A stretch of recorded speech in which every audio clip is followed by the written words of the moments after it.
Bonjour à tous. Alors pour cette autoconférence de clôture, je vais vous demander déjà un effort surhumain. Un effort surhumain que je n'ai pas réussi à faire à tous les gens que j'ai croisés sur les réseaux pendant 5 ans. Un travail de 5 ans, 7 sur 7.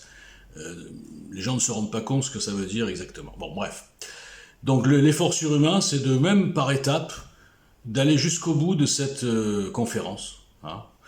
Et pour une fois, il y a un programme. Vous allez voir, d'habitude, je fais de l'improvisation. Cette fois-ci, au moins, j'ai un plan. Au moins, je sais de ce dont je vais parler. Et ensuite, d'oublier complètement que je suis un inconnu, oublier complètement que j'ai une très mauvaise réputation. Je suis, il paraît, un fou, entre autres.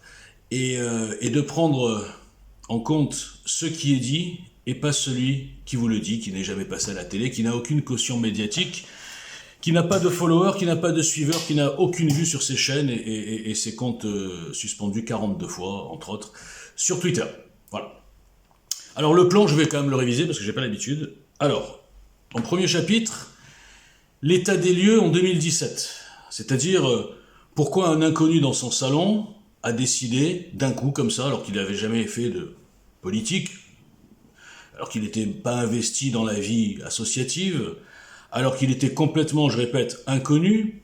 C'était un type qui avait un parcours normal, salarié, enfin bref, des postes divers et variés, quand même dans lesquels, tellement variés, dans lesquels il a eu l'occasion de côtoyer toutes, on peut le dire, toutes les classes sociales. Voilà. Et les types de personnalités, on va dire les Français au sens large. De milliardaires à smicards, à pas SDF, pas exagéré, mais enfin bref, dans le sens vraiment toute l'échelle de la société. Et donc lui-même n'appartenant à aucune caste. Un parcours fait de haut et de bas, qui fait qu'il n'a jamais eu les défauts de ceux qui sont en haut, et ni ceux de ceux qui sont en bas. Parce que oui, messieurs, dames, ceux qui sont en bas ont aussi de gros défauts. Hein, je schématise toujours en disant, dans leur tête souvent, c'est les pauvres sont gentils et sont honnêtes, et les riches sont méchants et malhonnêtes. Bon. Donc, cette liberté qui découle de mon parcours, sans compter le fait que ce type-là, moi, je suis comme Alain Delon, je parle à la troisième personne. Je suis une star au Japon d'ailleurs.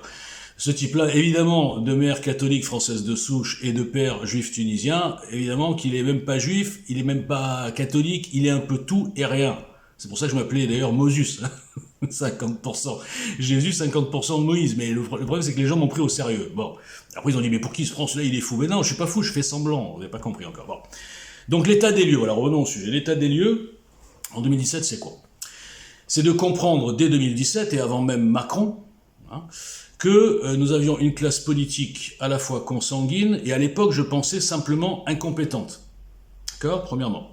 Deuxièmement, j'ai constaté que la Ve République, je dis avant Macron toujours, était complètement déconnectée, était complètement has-been, et donnait un pouvoir quasi surnaturel comment dire, à une construction médiatique, c'est-à-dire à un président qui souvent est construit par les médias, ou en tout cas soutenu par 90% des médias, et de la propagande par opposition, diabolisation de son adversaire. Par exemple, Hollande. Donc je me suis dit, il est quand même temps d'essayer de construire autre chose. Hein, c'est des petits postulats rapides. Ça, hein. Après, ça s'est vraiment aggravé, parce qu'à l'époque, j'étais pas du tout informé, hein, j'étais un mouton comme les autres.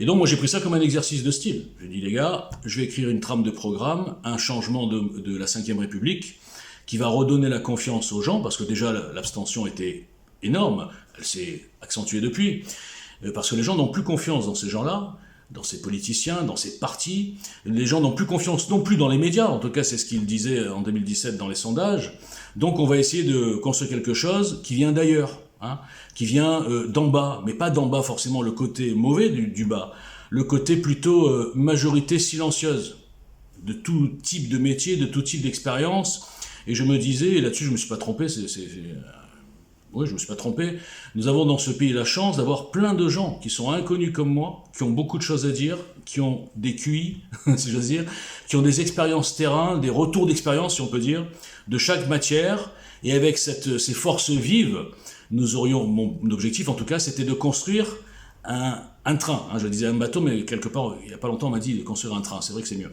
De construire un train citoyen, un train qui n'a peur de personne, un train arrogant, oui, c'est pour ça que j'étais arrogant, les gens n'ont pas compris, je voulais contaminer les gens qui sont complexés, et qui sont des moutons suivant les sachants qu'on leur donne à la télé, en leur disant implicitement qu'ils sont tous des nazes et que nous avons besoin de bergers parce qu'on est trop bêtes, eh bien je voulais transmettre mon arrogance au peuple. Alors au peuple, bien sûr, des réseaux sociaux, parce que j'avais pas d'autre audience. Et malheureusement, j'ai compris que j'ai été pris au premier degré. Alors vraiment au premier du premier degré. J'ai eu beau faire beaucoup d'interventions humoristiques. C'est-à-dire, les gars, détendez-vous, quoi. Je me prends pas pour Moïse, ni pour Jésus. Et mon arrogance, je vous rappelle qu'elle se dirige vers le haut, hein, elle se dirige pas vers le bas. Donc pour moi, ça, c'est une qualité. Si les citoyens étaient plus arrogants vers le haut, s'ils étaient plus exigeants vers le haut, s'ils étaient moins soumis à ces sachants, eh bien, on n'en serait pas là. Bon, ça, c'était des constats qui me semblaient logiques. Donc, le constat, c'est ça, et donc il fallait construire autre chose. Donc, je vais pas raconter encore l'histoire, vous allez voir, vous allez lire ça dans mon livre. Je vous mettrai quelques extraits, de toute façon, je suis pas là pour vendre des livres. Et vous comprendrez la démarche. Donc ça, c'était le constat en 2017, qu'il fallait absolument construire autre chose. Bon, j'ai écrit le programme, je l'ai mis dans un tiroir, évidemment, c'était pour m'amuser. Sauf qu'après, au bout de quelques mois, j'ai compris que, en fait, Macron, moi je croyais juste que c'était un naze, construit par le système d'accord, mais j'avais pas encore compris, j'étais naïf, sa véritable mission, qui est évidemment, comme tous les outils qu'il place à la tête des pays, même Biden, hein, ou même Trudeau, ou von der Leyen à la tête de l'Europe, était de détruire la nation France, comme toutes les nations, et en l'occurrence les nations chrétiennes. Donc quand j'ai compris ça, j'ai dit, bon, qu'est-ce qu'il y a sur le marché? Qu'est-ce qui va nous sortir de là? Le RN, un parti diabolisé depuis 40 ans, alors à l'époque c'était mérité, depuis 10 ans c'est complètement immérité, mais ça reste encore. Hein, c'est anti-républicain, c'est fasciste, c'est nazi, n'importe quoi. Donc avec cette propagande infâme caricaturale, le RN n'a aucune chance, surtout avec une candidate qui porte le patronyme Le Pen. Bon. Et même, allons plus loin, même si elle avait une chance, je disais toujours, dans cette 5e République-là, le RN, qui n'aurait jamais la majorité à l'Assemblée nationale, imaginons qu'elle soit élue, Marine Le Pen, ne pourrait pas passer une mesure de son programme, sauf à faire des 49.3 tous les jours. Et ça foutrait un bazar terrible dans le pays. Donc, je me dis, si cette seule chance, c'est le RN, et que les gens croient encore ou au RN ou à l'Union des droites. Je vous parle de 2017. Je me dis, mais on est mal barré. Il faut quand même que quelqu'un se mouille, même s'il est inconnu, et qu'il essaye de les réveiller et de leur faire comprendre qu'il fallait construire autre chose. Et qu'en 2017, comme ça s'est confirmé d'ailleurs, il n'y avait rien sur le marché qui pouvait casser la tenaille Macron. La tenaille Macron, c'est quoi? C'est l'association de la finance, de la justice, des médias, des lobbies francs-maçons aussi, n'oubliez jamais cet aspect important. Donc même des énarques, c'est incroyable. Je dirais même des homosexuels. Là, je rajoute ça, je vais me faire déchirer. Non mais bon, là, je plaisante. Donc, quand vous ne comprenez pas que cette tenaille est hyper puissante, dirigée derrière par des architectes, psychopathes mondialistes, milliardaires, faux philanthropes, etc., d'avocrates, là j'ai mis toute la liste, et non pas par les Khazars, ou les Juifs, ou des trucs comme ça, mais bon là, je crois qu'il y en a beaucoup qui croient encore à ce genre de bêtises, eh bien, tant que les gens ne comprennent pas que pour surprendre une tenaille pareille, eh bien justement, la seule chance, c'est la surprise. C'est qu'ils aient en face d'eux non pas un parti basique qui vit du système, parce que je vous rappelle que les partis actuels sont des boutiques qui vivent de nos subventions, qui vivent du système qu'ils prétendent combattre. Mais comment ne pas comprendre ces évidences? Donc je me suis dit, si je viens avec une voix différente, eh bien, moi je ne vais pas compter sur les médias, ils sont tous vendus, ou dans l'entre-soi, et j'ai pu le démontrer ça aussi. Je ne vais pas compter sur les politiciens, ils vont jamais écouter les idées que je leur suggère, parce que de toute façon ils veulent pas gagner, et au pire ils savent qu'ils ne peuvent pas gagner, mais en attendant leur boutique elle vit.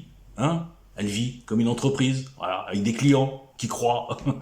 Et donc je peux compter sur personne, sauf, je le savais depuis le début que j'allais avoir aucun média, je suis pas complètement fou. Sinon j'aurais fait, excusez-moi l'expression, le lèche-cul avec les médias, je serais rentré dans le système, comme ils ont fait tous les petits influenceurs, là, ils étaient gilets jaunes révolutionnaires, et après ils se retrouvent chroniqueurs chez TPMP, ou cadres dans un parti politique, ils sont super contents les mecs, ils ont réussi leur vie, c'était pas la mienne. Donc, comme je n'avais pas tout ça, et je savais que je n'aurais pas tout ça, je n'avais avec moi en théorie, en potentiel, que la force de caractère d'un peuple rebelle, constructif, logique et motivé. Et qu'est-ce que j'ai eu en face? Eh bien même ce peuple que j'imaginais, comme je viens de vous le dire, le peuple des réseaux sociaux en tout cas, s'est avéré un peuple de moutons, idolâtres effet foule, lynchage, etc., enfermés dans des enclos de partis, de boutiques, de petits influenceurs, fans de celui-là ou de celui-là, et quand ils ont vu un inconnu venir et défoncer tout le monde, avec des arguments, eh bien, qu'est-ce qu'ils ont fait? Les médiatiques m'ont bloqué, tous, parce qu'ils ne peuvent pas débattre contre moi, ils n'ont pas l'habitude des gens libres, ils ont l'habitude des gens formatés. Et puis les moutons ont dit, ah bah puisque nos idoles le bloquent, c'est qu'il doit être fou. Donc ils ont voulu me détruire, et donc me faire passer pour un fou, m'insulter, me menacer, etc. Bon. Donc ça c'était l'état des lieux, et l'arrivée sur Twitter. Alors maintenant, on va commencer l'état des lieux général. Alors attendez, il faut que je reprenne mon plan, je suis paumé là. Alors voilà, c'est magnifique ça. Bien ce plan. Proposition concrète et réaliste du programme EJL. Alors, contrairement, par exemple, au mouvement Gilets jaunes, qui ne s'attaque qu'à un seul aspect de nos problèmes, c'est-à-dire la démocratie. Alors, ils ont compris, évidemment, comme beaucoup de gens, que nous étions dans une fausse démocratie. Et à la rigueur, je vais vous dire, heureusement. Parce que la démocratie totale, dont rêvent les Gilets jaunes à 90%, sous la forme de RIC, de constituantes, en fait c'est le peuple qui décide de tout. Quand je dis le peuple, c'est que toutes les décisions doivent passer par presque un sondage. Donc la gestion par les sondages, à l'époque je crois que c'était Ségolène Royal qui parlait un peu de ça, c'est du délire. C'est comme si vous demandez à tous les salariés d'une multinationale de prendre toutes les décisions, et bien la multinationale, ou l'entreprise grande ou petite, et bien au bout de 2 ans, elle est en faillite. Parce que la somme des intérêts particuliers ne fait jamais l'intérêt collectif. C'est-à-dire que les gens, par exemple, dans le cadre d'une gouvernance d'un pays, vont bien sûr dire « Ah oui, on veut le SMIC, je dis des bêtises, mais juste pour montrer, on veut le SMIC à 3 000 €. Ah, on veut la retraite à 45 ans. » Non, je dis n'importe quoi exprès, hein, pour vous dire jusqu'où ça peut aller. Et comment on finance tout ça, les gars? On peut pas. Alors, je veux bien que ce soit un peu ce soit un peu des arnaques, cette histoire de financement, parce que la France aujourd'hui a largement de quoi financer tout ce qui est utile pour la France. Simplement, comme elle finance des choses qui sont inutiles et anti-France, et comme en parallèle nos caisses publiques sont vidées, pillées, braquées par une caste, une mafia qui a pris la possession de tous les marchés publics, etc., qui se distribue tout ça, et puis on l'a vu avec la Covid, là c'était le braquage total, évidemment on est en déficit. Parce qu'on ne gère pas comme une entreprise. Parce qu'une entreprise, le patron, moi j'ai pas été patron, j'étais bras droit toujours du patron ou directeur général, mais je considérais que l'argent de cette entreprise, c'est comme si c'était le mien. Et quand vous pensez que cet argent est le vôtre, pas pour le voler, hein, pour le gérer, eh bien, vous prenez pas des décisions, on s'en fout, cet argent, dans il est à tout le monde, il est à personne. Nous avons des espèces de cadres. Les gens pensent qu'ils sont là pour notre bien et ils font attention aux finances de l'État, de l'entreprise État, on va dire, alors que ces gens s'en foutent complètement. Ils passent dans l'entreprise France pendant quelques années, ensuite ils repassent dans le privé, ils en ont rien à foutre du déficit, c'est pas leur problème. Les gens n'ont pas compris ça. Quand on dit, oui, ils feront pas ça parce qu'il y aura du déficit, mais ils s'en foutent. Vous croyez que le maire, ça l'empêche de dormir, les déficits? Vous croyez que Macron, quand il dit quoi qu'il en coûte et qui met un pays à l'arrêt, qui ruine des classes entières de la société, qui met au chômage des gens, je veux dire des gens, des entrepreneurs par exemple, des petits commerçants, ça a doublé le nombre de faillites. Les confinements, les trucs comme ça. Et vous croyez qu'il s'en fout, que ça lui fait quelque chose? Il s'en fout complètement.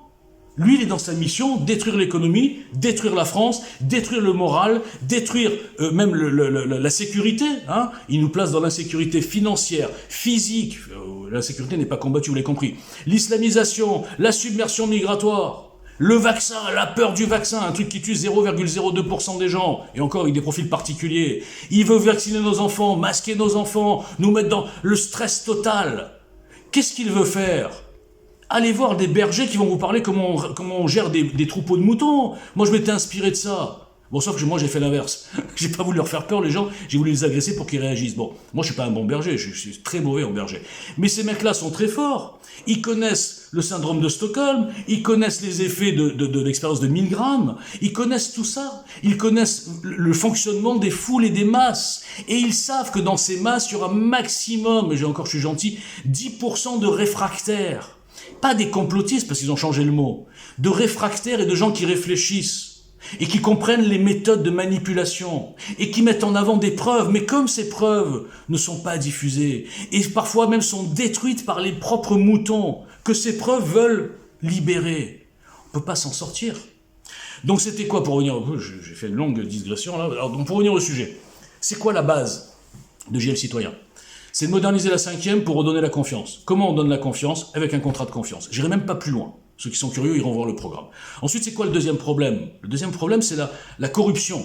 La corruption, la politisation de notre justice, qui détermine tout. Parce que qui c'est qui protège ces voleurs et ces escrocs et ces corrompus? La justice. Pourquoi cette justice-là protège ces gens-là? Déjà, ils sont de connivence, les loges, etc. Mais en plus, ils sont tellement, excusez-moi, tarés, qu'ils pensent que c'est soit ces gens-là, soit le retour d'Hitler. Ils le croient vraiment, ce sont des malades. Donc ils se disent, il vaut mieux qu'on protège ces vendus, ces corrompus et ces francs-maçons, tout ce que vous voulez, parce qu'on est tous du même truc, les énarques et tout, parce que si c'est pas eux, oh là là, c'est le RN et les fascistes. Ils le croient, je pense qu'il y en a beaucoup qui le croient. Donc ils sont sincères dans leur délire. Et en parallèle, donc ça c'est la justice politique vendue, de connivence, et en parallèle on a la justice, là aussi idéologique, du quotidien, où on sait aujourd'hui qu'il y a près de 80% des juges de tout niveau qui sont de gauche ou d'extrême gauche, ou en tout cas progressistes, mondialistes, immigrationnistes. Donc la justice du quotidien, eh bien on laisse en liberté des dangers publics, parce que sinon, attention, c'est raciste. Si on expulse des délinquants étrangers qui sont rentrés en France, comment dire, de manière illégale, qui font en plus des viols, des attaques, tout ce qu'on veut, non, il faut pas les expulser parce que c'est raciste. Donc on les relâche, comme les demandeurs d'asile, pareil, on les laisse tous ici et on les laisse agresser les Français, pour que les Français se disent, on n'est même plus dans notre pays, on est bientôt étrangers dans notre pays, et en plus on a peur. Et pourquoi il a peur, le Français? C'est pas génétique.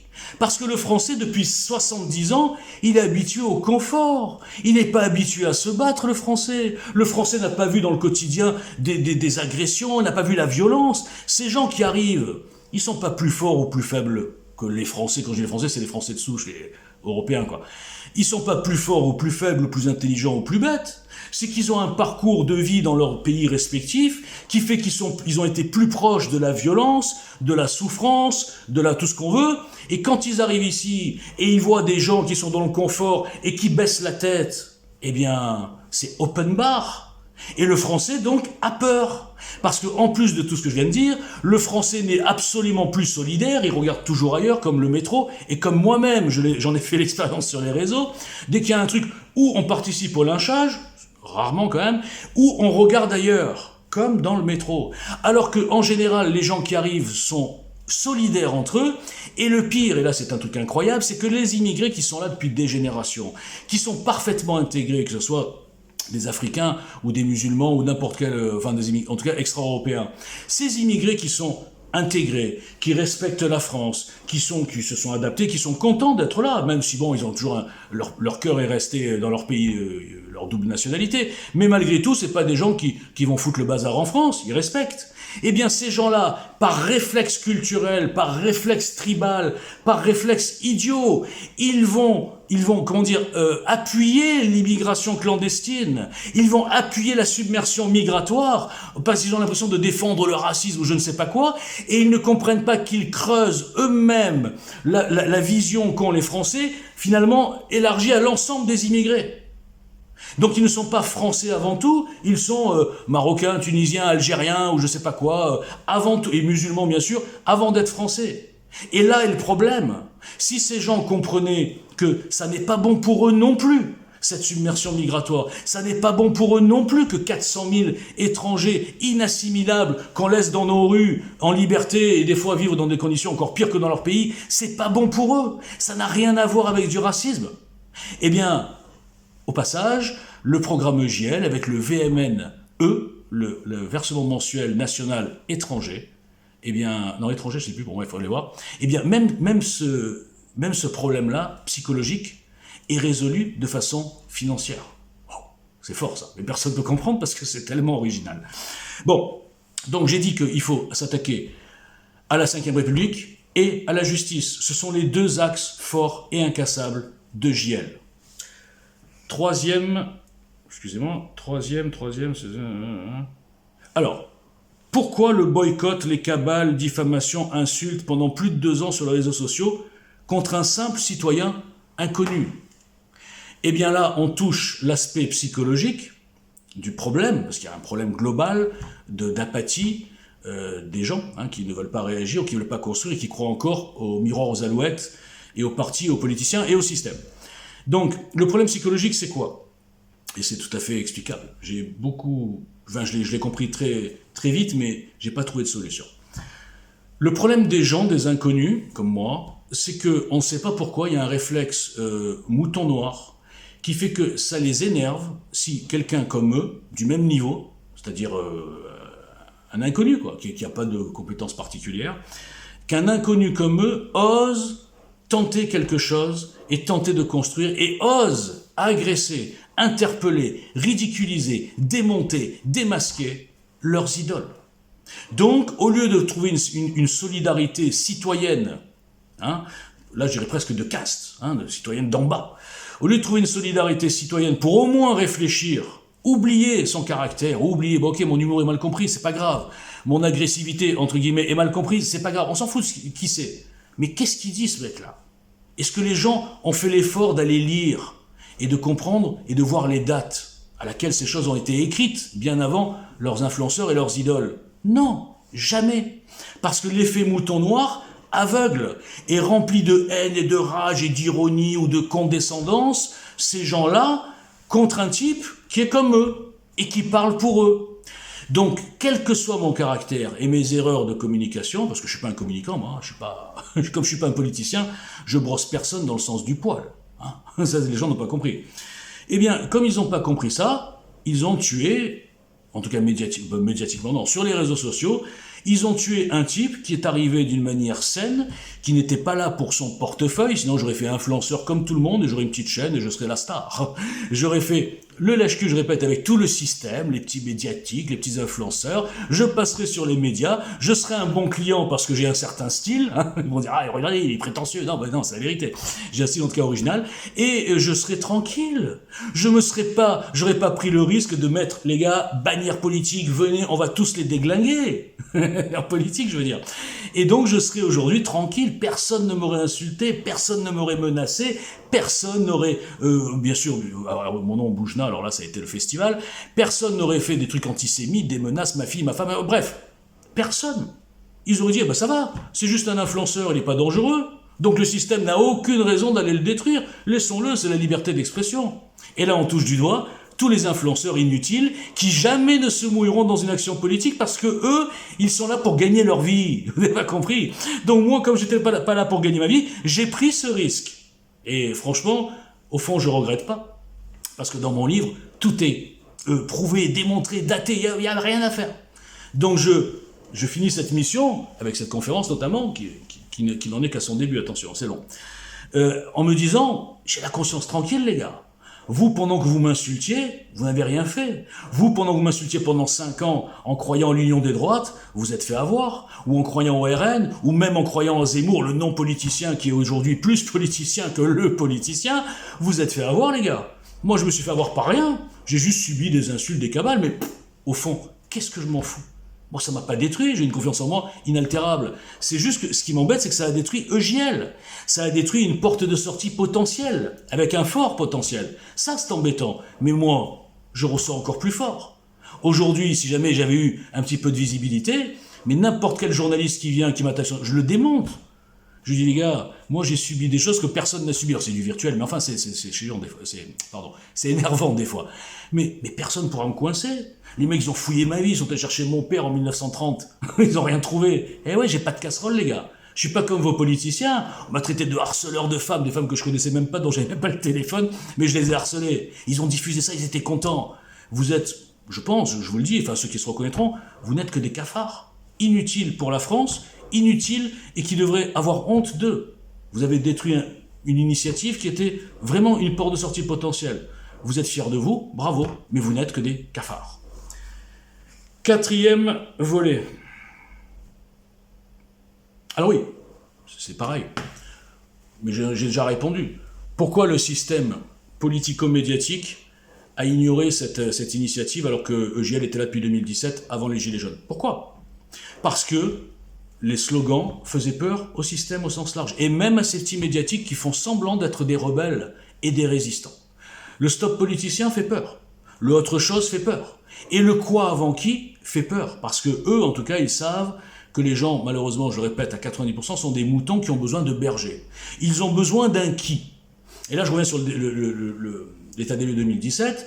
Je m'étais dit aussi, c'est quand même incroyable que depuis 81, tous les électeurs de chaque candidat, de chaque président qui a été élu, ont été trahis, même ceux de gauche. Hein. Je me mets aussi dans la position d'un mec qui a voté Mitterrand, et en 83, il s'aperçoit que finalement Mitterrand, il revient plus ou moins au social, libéral, enfin bref, un truc comme ça.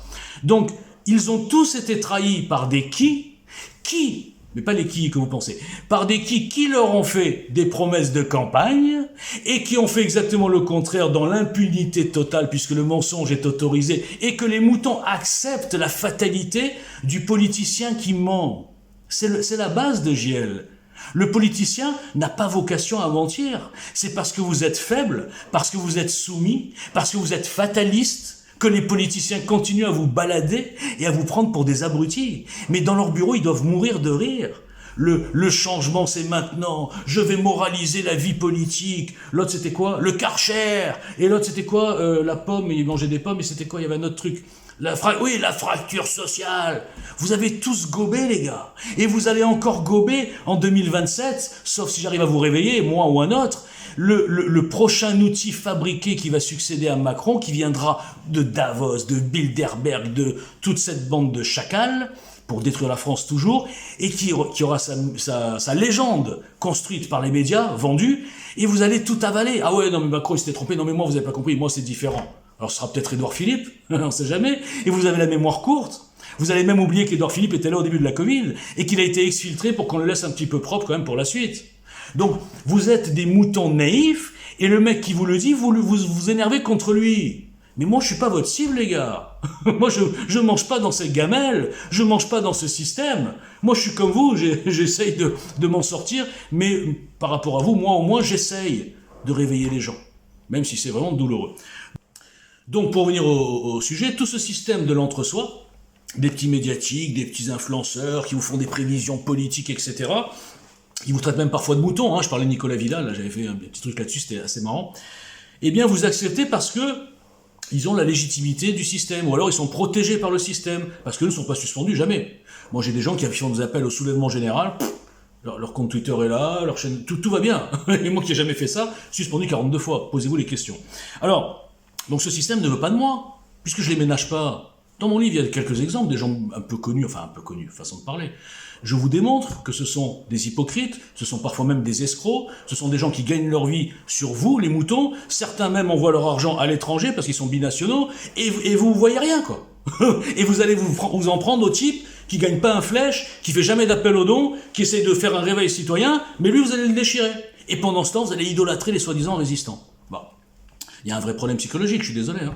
Donc, on n'avait pas compris, enfin moi maintenant je l'ai démontré, le système politico-médiatique est consanguin. C'est un entre-soi, c'est une caste du même niveau que les politiciens eux-mêmes, que les énarques, etc. Bon, et souvent qui se cooptent, etc. Et ils se crédibilisent entre eux. Ils se donnent une autorité, c'est-à-dire chacun s'invite sur sa chaîne, machin. Ah regardez, c'est toujours les mêmes, hein. Mais un inconnu, vous le verrez jamais là-dedans, parce qu'il faut qu'il aille déjeuner avec eux, il faut qu'il aille leur faire la cour, et bon, c'est pas mon style. Alors maintenant, attendez, je sais plus où j'en suis. Le point numéro 7. Les gilets jaunes. Moi, en 2017, j'avais dit, les gars, la seule chance, c'est un mouvement imprévu, donc je le répète, qui partira d'en bas, et qui ne sera pas derrière un homme, mais derrière un mouvement et des idées. Et je pensais pas, j'avais pas appelé ça les gilets jaunes, hein, je suis pas non plus médium, mais un an plus tard, les gilets jaunes arrivent. Bon. Et j'avais dit, le premier jour, j'ai des tweets, hein, le jour même, le 18 novembre, j'ai dit, malheureusement, j'ai vu comment ça allait se tourner, cette histoire, j'avais fait un long thread qui expliquait comment ça allait se passer. Bon, bien sûr, disparu, puisque vous avez compris qu'on m'a suspendu 42 fois. Alors, j'avais fait un long thread qui expliquait pourquoi les gilets jaunes ne pourraient pas réussir. Mais j'avais dit, c'est un essai qui sera non transformé, mais c'est comme une répétition de ce qui pourrait se passer avec JL Citoyen. C'est-à-dire que les gilets jaunes, c'est parti sur un ras-le-bol, mais ces gens-là, qui se sont autoproclamés porte-parole, n'avaient d'abord pas le niveau, n'avaient d'autre part aucun plan, puisque une semaine avant, le mec était dans son camion, l'autre il était je sais pas où, bon, ils savaient pas qu'ils allaient essayer de monter un mouvement, contrairement à Walter Boujna qui était là depuis un an, bon, avec un plan, etc. Donc ils n'avaient pas d'axe, Et c'était, ouais, la grogne, machin, enfin n'importe quoi. Et le problème, c'est que le système, pour casser le mouvement, a fait plusieurs choses. Parce qu'au début, il y avait une grande sympathie des gens. Hein, on était 60-70% à soutenir ce mouvement. Mais ce que n'ont pas compris ces gens des Gilets jaunes, avec qui je parle encore souvent, je dis, les gars, vous n'avez toujours pas compris le mouvement, quoi. Ils ont pensé que 70% des gens soutenaient les Gilets jaunes et leurs solutions qui n'en sont pas. Les Étienne Chouard, toutes ces conneries là, le peuple par le peuple, on va réécrire la Constitution, le tirage au sort, toutes ces bêtises. Et donc ils ont pas compris que les gens, non, ils soutenaient le fait qu'il y ait des gens qui aient le courage, et ça bravo, d'aller même le samedi sous la pluie, montrer qu'ils n'étaient pas contents, gilets jaunes, on en a marre de cet autocrate, etc. Plein de choses. Un ras-le-bol. Les gens en ont ras-le-bol, mais les gens n'ont jamais cautionné les solutions bizarres proposées par les gilets jaunes. Parce qu'il n'y avait pas d'axe, il n'y avait pas de programme, ce sont des incantations. Et le système donc a profité d'abord pour faire infiltrer les gilets jaunes par des gens à lui. Les partis politiques, notamment France Insoumise, a fait aussi infiltrer les gilets jaunes par des gens à lui. On s'est aperçu après. Et le système a donné la parole sur les plateaux à soit des malades mentaux, par exemple Chalençon, soit des gens, des complotistes de base, le rouquin, je sais pas comment il s'appelle, soit des gens des syndicalistes, mais des gens qui ne pouvaient pas donner confiance à des téléspectateurs, par exemple, qui n'étaient pas eux-mêmes militants dans les Gilets jaunes. Je dis, mais c'est quoi ces gens-là, franchement? Et qu'est-ce que le système voulait quoi?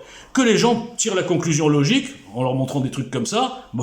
Bon, les politiciens, on les aime pas, mais enfin, quand même, ils sont plus sérieux que ces gens-là. Il vaut mieux qu'on reste avec les politiciens. Et pourquoi, moi, qui harcelais tout le monde, harcelé façon de parler, pourquoi on n'a jamais donné la parole à EJL Citoyen? Pourquoi même les Gilets jaunes m'ont rejeté? Parce que ils m'ont pris moi pour un politicien outil du système. Parce que j'avais une photo avec un costume et une cravate. Vous voyez un peu le niveau de débilité.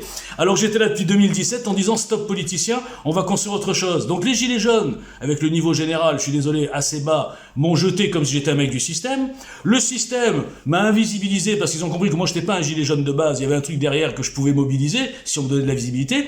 Et les militants des partis ont protégé le système, les partis, le RN, etc. Donc les gilets jaunes, finalement, ça ne sert plus à rien. Aujourd'hui, quand j'entends des gens qui disent « Ouais, gilet jaune », l'étiquette gilet jaune aujourd'hui est contre-productive. Elle a été salie par toutes ces manipulations et par l'absence totale de propositions concrètes. Donc les gilets jaunes, c'est mort. Bon, dossier suivant. Je vais aligner les ennemis là avec cette histoire. Hein. Bon, mais c'est pas grave, c'est mon feu d'artifice. Alors, l'état des lieux 5 ans plus tard, c'est magnifique ça. Après l'élection présidentielle, j'ai fait un article qui s'appelait « Les conclusions à tirer ». Ça fait 10 pages, personne ne l'a lu. Pourtant, c'est de l'incassable, je le mettrai en pièce jointe. Eh bien, 5 ans plus tard, la situation n'a absolument pas changé. Malgré la Covid, malgré Benalla, Alstom, je ne veux pas dire tous les scandales de Macron, mais malgré tout ça, malgré les médias complètement décrédibilisés, hein, on a vu des mensonges flagrants. Malgré les gabegies, les braquages des caisses publiques et l'arrogance, parce que n'oubliez jamais qu'avant, jusqu'à Hollande, c'était l'incompétence, mais c'était même la malhonnêteté. Hein. On crée des outils comme le PNF, par exemple, pour protéger le système. Mais il n'y avait pas l'arrogance. Il n'y avait pas les insultes. Il n'y avait pas un type qui dit « j'ai envie d'emmerder les non-vaccinés ». Il n'y avait pas la création de sous-citoyens validés par un conseil constitutionnel vendu et par un conseil d'État pareil, corrompu, des mêmes loges nommées par l'exécutif. Plus de séparation du pouvoir. Et 5 ans plus tard, qu'est-ce qui se passe? Eh bien, on en est au même point. Enfin, vous, au sens large, vous en êtes au même point. Vous n'arrivez pas à tirer les conclusions qui étaient déjà évidentes en 2017 et qui le sont encore plus en 2022. Il n'y a rien dans le marché des partis politiques consanguins pour nous sortir de là. Il n'y aura jamais d'union des droites, et même aujourd'hui, si elle se faisait, elle n'est pas assez puissante pour prendre le pouvoir. Il n'y aura rien de tout ça. Vous allez vous enfermer dans reconquête. Ouais, j'ai vu Mario Maréchal, il dit « Oui, nous sommes la droite civilisationnelle ». Mais ils savent plus quoi trouver, quoi. Mais comment on peut être... Je m'en fous aujourd'hui, hein, je me lâche. Hein. Je me lâche tout le temps, de toute façon. Comment on peut être assez idiot, je parle de reconquête, soi-disant s'être entouré d'énarques, de stratèges politiques. Là, j'ai vu la bannière du mec, la UBEDA, je sais pas quoi. Stratégie politique, le mec. Stratégie politique. Le mec, ils ont fait tout faux. Ils sont allés à contre-courant. Ils n'ont rien compris à ce qu'attendaient les Français et la France. Ils n'ont tenu compte de rien de ce qui s'est passé entre 2007 et 2022. C'est l'islam, l'immigration, l'islam. Mais les gars, mais ouvrez les yeux, quoi. Vous faites du RN des années 80.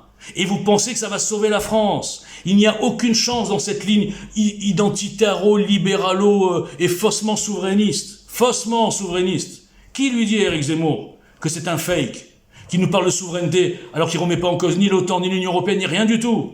Qui dit à Éric Zemmour que c'est un fake non politicien, puisque ce monsieur non politicien n'a jamais parlé des sujets, des vrais sujets, le mondialisme, la Covid, la guerre d'Ukraine, l'élection américaine, comment dire, la caste qui a placé Macron, il n'en parle pas. Les élections truquées, il n'en parle pas, parce qu'il veut pas aller trop loin. Il veut rester dans le système et qu'il ait sa petite boutique qui prospère. Voilà ce qu'importe à Éric Zemmour. Et aujourd'hui, je peux le dire, j'ai été longtemps fan d'Éric Zemmour.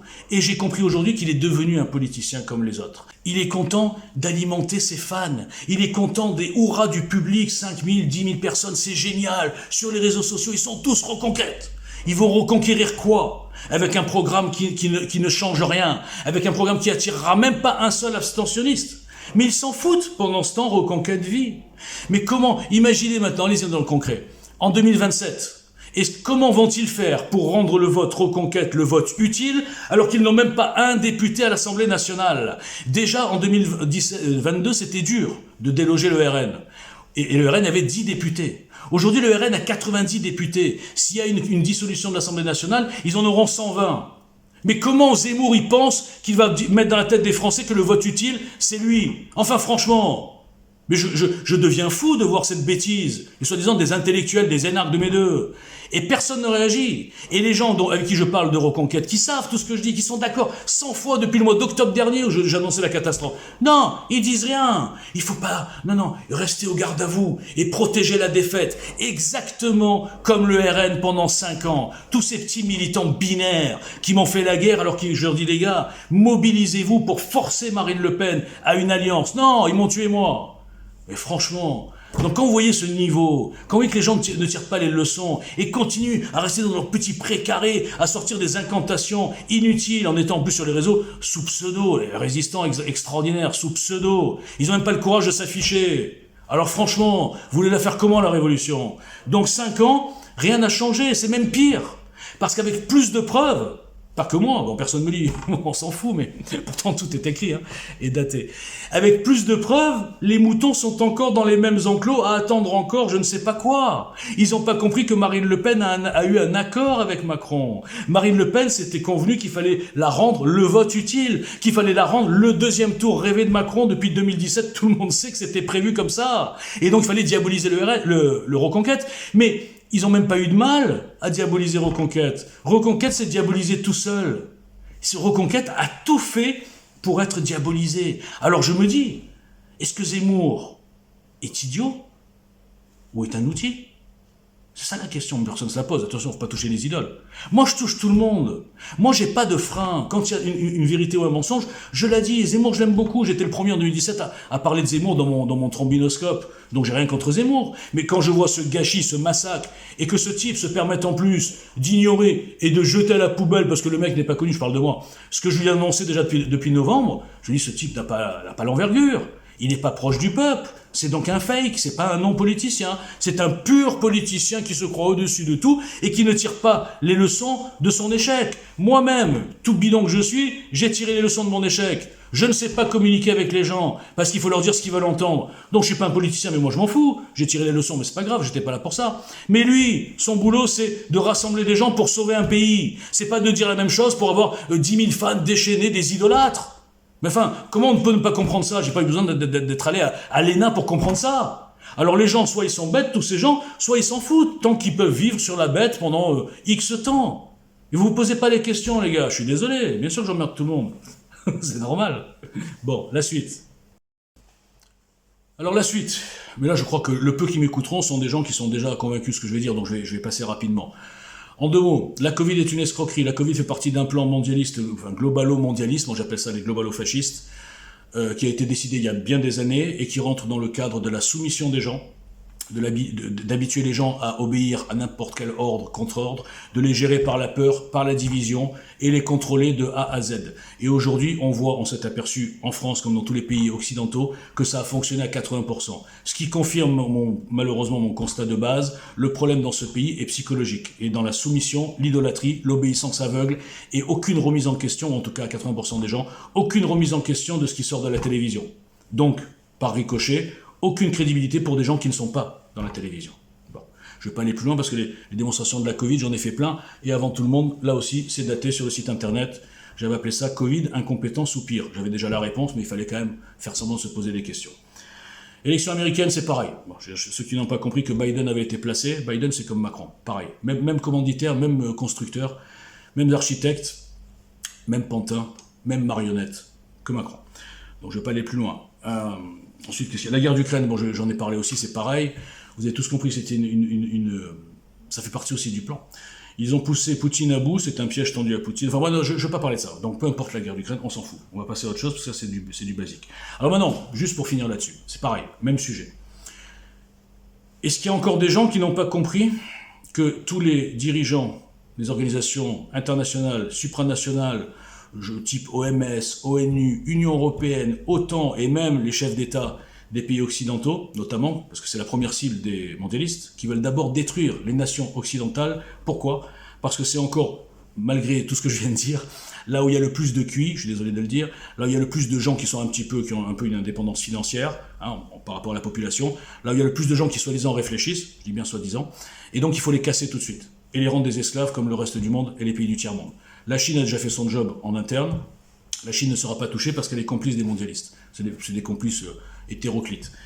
Donc, si on ne comprend pas que tous ces gens sont placés et que le but ultime n'est pas notre santé, les finances publiques, la nation, etc., mais de détruire tout ça pour nous jeter ensuite dans un bain mondialo-globaliste, je répète, et une gouvernance mondiale que eux appellent depuis 20 ans déjà le nouvel ordre mondial. Ce qui est fou, c'est qu'ils disent tout ouvertement, mais les gens ne comprennent pas. On a un malade mental, Klaus Schwab, fils de nazi, qui écrit un bouquin qui explique tout. Hein. Les gens ne veulent pas lire. Et quand on dit « ce qu'il y a ?» Ah non, vous êtes des complotistes. Et tous ces chiens, parce qu'eux sont des chiens, mais il y a les chiens pires. Ce sont les outils zélés, ce sont les corrompus, ce sont tous les fact-checkers, les journalistes en bois, qui font passer les gens normaux, qui prouvent, notamment sur la Covid, pour des fous, ou pour des complotistes, ou pour des nazis, ou même pour des antisémites. Moi je suis un antisémite, il paraît, entre autres. Eh bien, tous ces gens-là qui savent, ceux-là mériteront pareil que les architectes qui les payent. Donc, tout ça pour vous dire, là je redeviens sérieux et je vois, ma conclusion c'est quoi ? Ah ben voilà, je vais la lire ma conclusion. Croyez-vous encore au système et aux partis et aux politiciens qui en vivent du système ? Croyez-vous encore aux médias, mainstream et même petits médias ? Alors si vous ne croyez pas aux médias, posez-vous la question, pourquoi depuis 4 ans, la seule raison pour laquelle vous avez tué EGL, c'est parce que c'était validé par aucun média et aucune de vos idoles. Si vous avez compris ça, si vous avez un petit peu d'honnêteté, vous oublierez qui je suis, vous oublierez que je suis un peu fou, c'est vrai, et vous verrez ce qui est écrit, et vous verrez que c'est incassable. Et vous verrez que c'est parce que c'est incassable que personne ne donne de visibilité et de parole à EGL Citoyen. Merci.